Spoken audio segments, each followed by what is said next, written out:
Welcome to Discover Indie Film. I'm your host, Jeff Howard, and I've got filmmaker Jessica Liu with me. Hi, Jessica. Hi. All right, Jessica is with me. We just recorded an interview, which is the podcast before this one, where she talks all about her film Prom Time with an exclamation point, by the way. And if you want to watch Prom Time, and you should, go to Amazon Prime Video because it's in the Discover Indie Film TV series. Go to Prime Video, search for Discover Indie Film, and you'll see Prom Time in Season 3, Episode 9. That TV series is an anthology of all the films handpicked from the festival circuit, so you'll just see lots of great shorts. But this podcast is putting Jessica on the spot to answer the 4 questions, which are favorite films, an underrated film, an overrated film, and a lesser-known film that people should seek out. And it's kind of fun because we get to find out what inspires this filmmaker in front of me. And so I won't keep talking. Jessica, feel free to answer the first one, which is favorites. It's definitely a tough question because I think I'm one of those people that just has a terrible memory. But I would say some recent favorites that I can mention.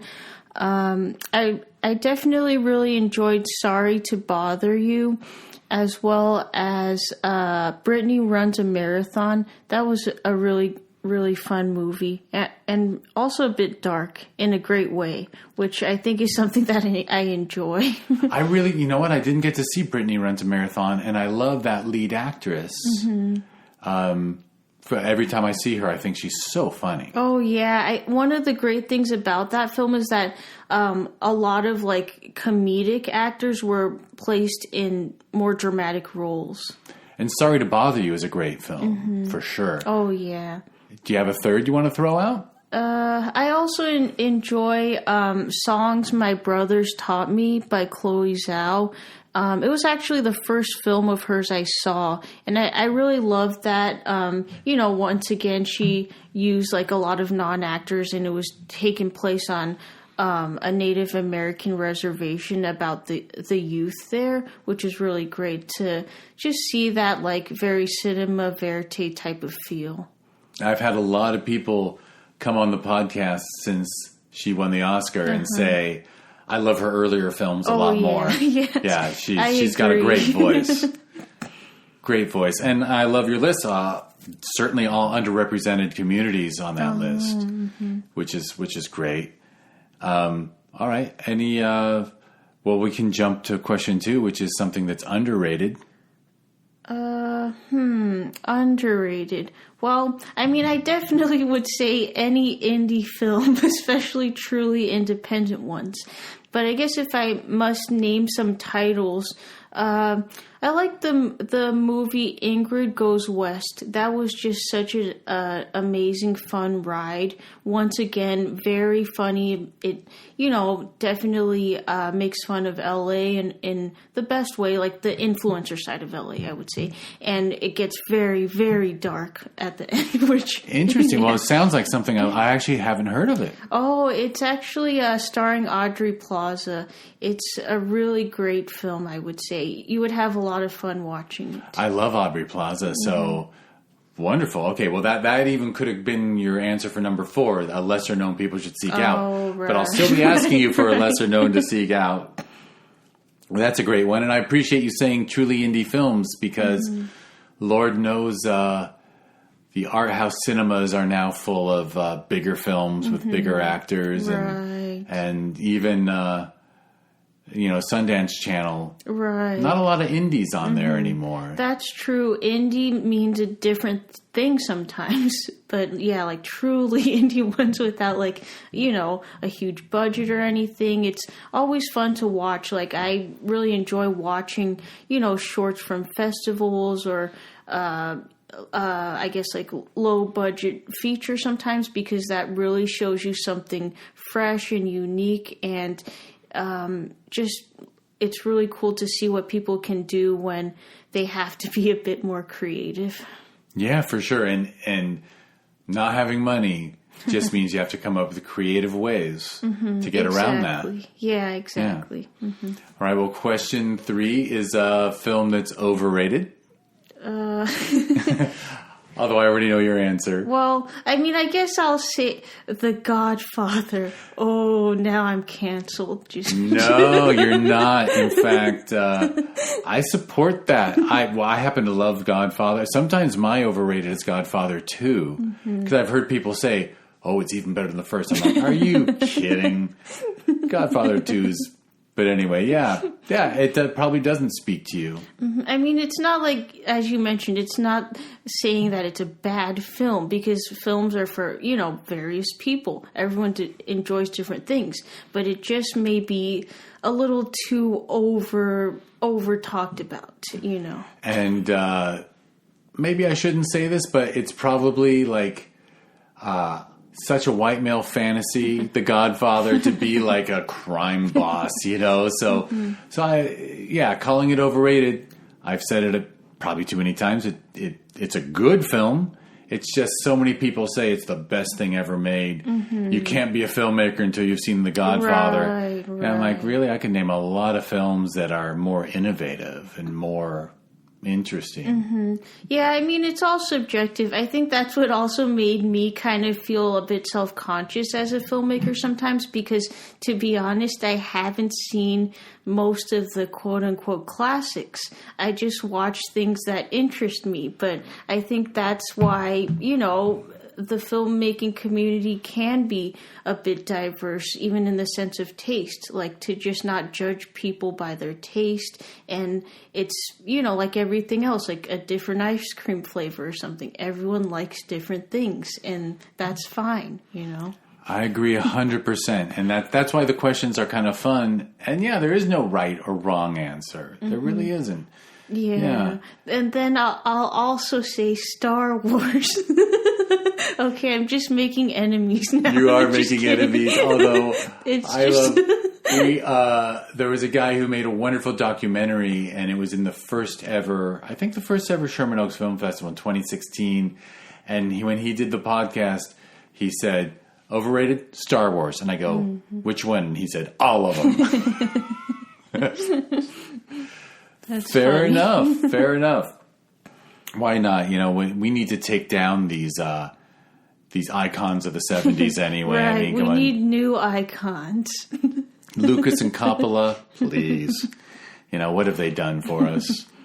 But, the last one is a lesser-known film that people should seek out.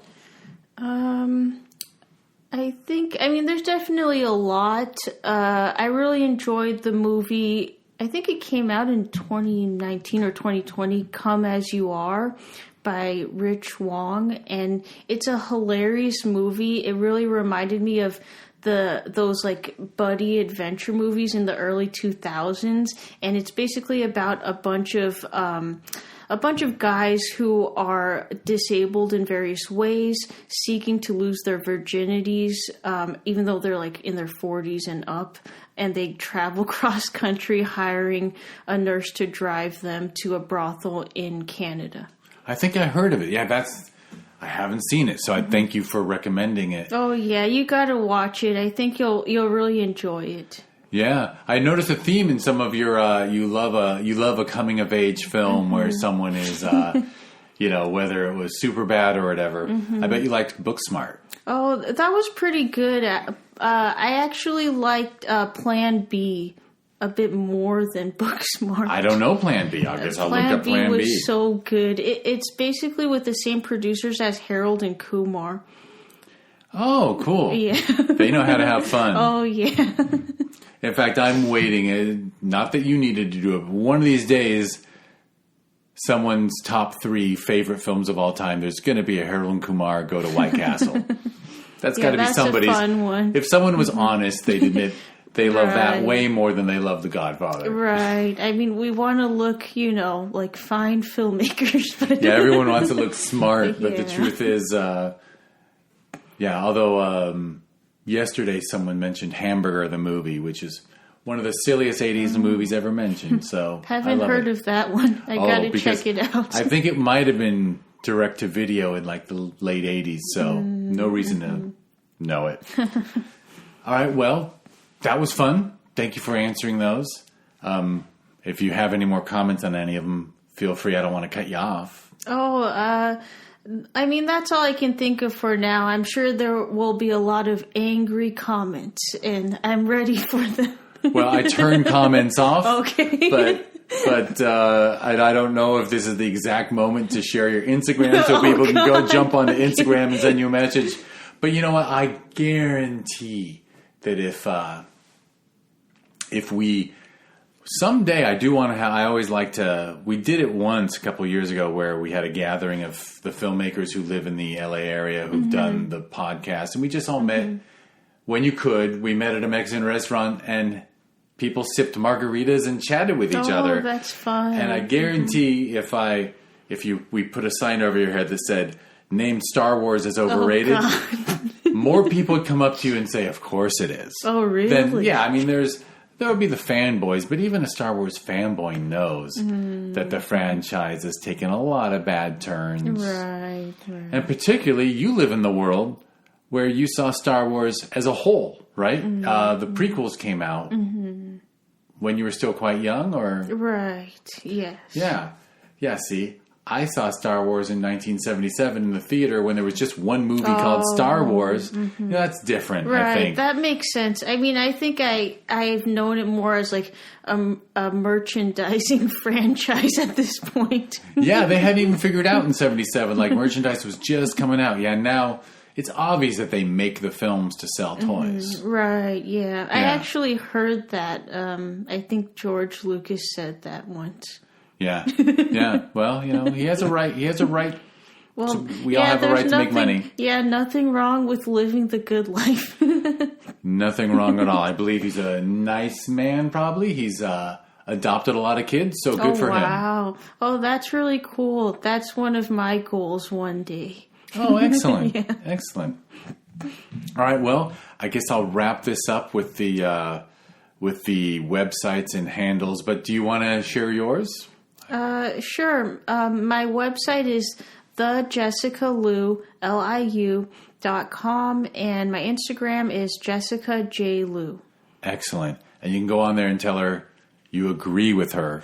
Only go on there if you agree with her about Star Wars and The Godfather. It's okay if you disagree. It is okay. It's always good to disagree. I love when people disagree and they just don't take it personally, because that's how we should be, right? That's one of the problems with our culture is people, of course, disagreeing. I won't bring up politics, but obviously there's some disagreements that are harder to get over than others. Right. But the internet trolls and things.